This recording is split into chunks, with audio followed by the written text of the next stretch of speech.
वाल्मिक कराडला 22 तारखेपर्यंत पोलीस कोठडी। सरपंच हत्येच्या दिवशी मारेकऱ्यांचा कराडसोबत बोलणं झाल्याचा एसआयटीचा कोर्टात दावा।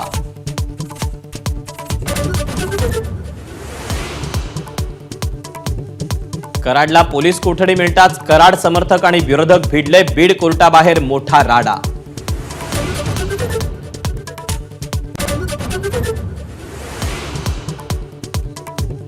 पांगरीत कराड समर्थकांचं आंदोलन पेटलं। तरुणांकडून टायर पेटवून निषेध। परळीच्या राष्ट्रीय महामार्गावर महिलांचं आंदोलन।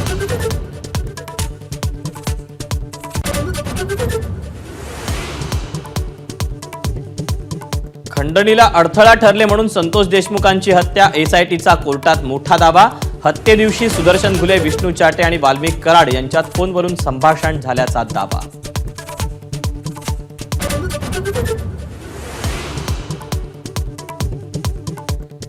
धनंजय मुंडेंना जातीय दंगली घडवायच्या। धनंजय मुंडेंच्या गुंडांची टोळी संपली पाहिजे। मनोज जरांगेंचा हल्लाबोल।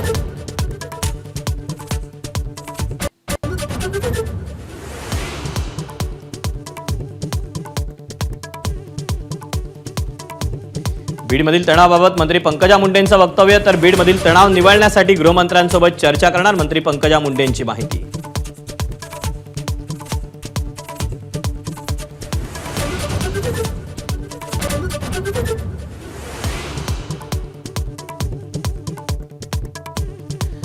वाल्मिक कराडला दुहेरी दणका। कर थकवल्यानं पिंपरीतील फ्लॅटचा लवकरच लिलाव। तर केज नगरपंचायतीकडून कराडच्या प्रस्तावित वाईन शॉपची एनओसी रद्द।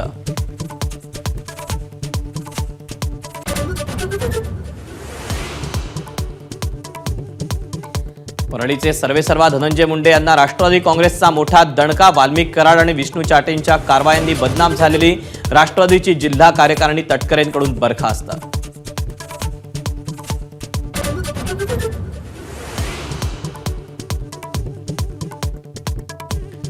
पंतप्रधान नरेंद्र मोदींची महायुतीच्या आमदारांना शिकवणी। लोकहिताची कामं कशी करावीत याचं मार्गदर्शन। तर राज ठाकरेंच्या गुजरात दौऱ्याचं उदाहरण देत अभ्यास दौरे करण्याचा सल्ला।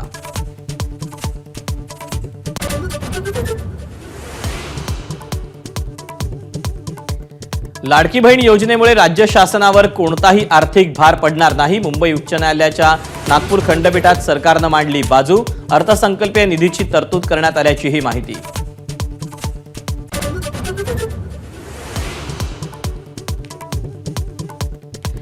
रामलल्लाच्या प्रतिष्ठापनेनंतरच देशात खरं स्वातंत्र्य म्हणणाऱ्या मोहन भागवतांवर राहुल गांधींचा हल्लाबोल।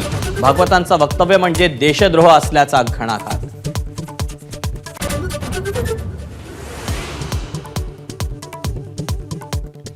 पुण्यात झोमॅटो डिलिव्हरी बॉयचे कपडे घालून चोरी करणारी टोळी जेरबंद। 86 तोळे सोनं, 150 हिरे आणि 3.5 किलो चांदी पोलिसांकडून जप्त।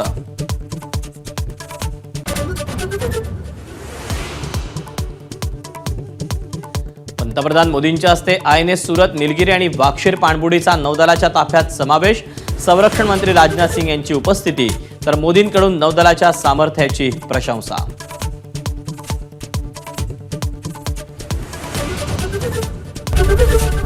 एबीपी माझा, उघडा डोळे बघा नीट।